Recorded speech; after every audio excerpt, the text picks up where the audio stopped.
Dave Arian had been a friend of mine for many years, and his sister Lorraine, and my brother Charles, my late brother Charles.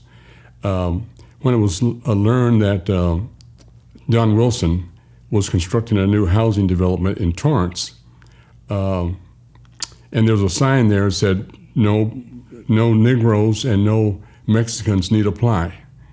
And he had the audacity to have a billboard up announcing that.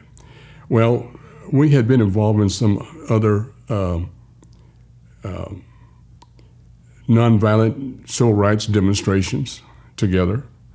And so we went there with some others, and we carried signs and protested that it was discrimination and so on and so forth. And we kept going back day after day, and then pretty soon the news picked up on it, and then it was on the news. And then eventually Don Wilson took that sign down, and of course later on when the Civil Rights Act was passed and the Fair Housing Act was passed, a Rumford Fair Housing Act was passed, it made it illegal to not sell or rent houses in California based upon a lot of different categories, not just ethnicity, but also marital status and language and medical condition and just a plethora of other issues.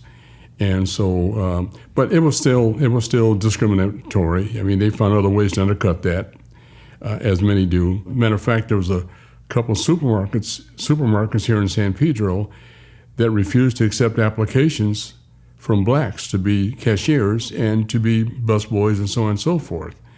And at that time, I was the president of the local NAACP, and Dave Arian was my vice president.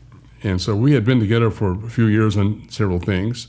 So we and some other members of our chapter, both white and black, old and young, male and female, would periodically go into those grocery stores, pretend to be shopping with a basket, fill the basket up with food, 4 or 5 people,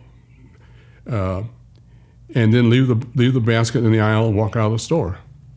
And the owner had 5 or 6 baskets of food that he had to put back on the shelves. We were careful not to do any perishable foods. We didn't want to have food perish. We did that quite a bit. And pretty soon, he got the word that the reason this is happening is that you have outwardly said you will never hire any colored people in your store. So that's why we did that.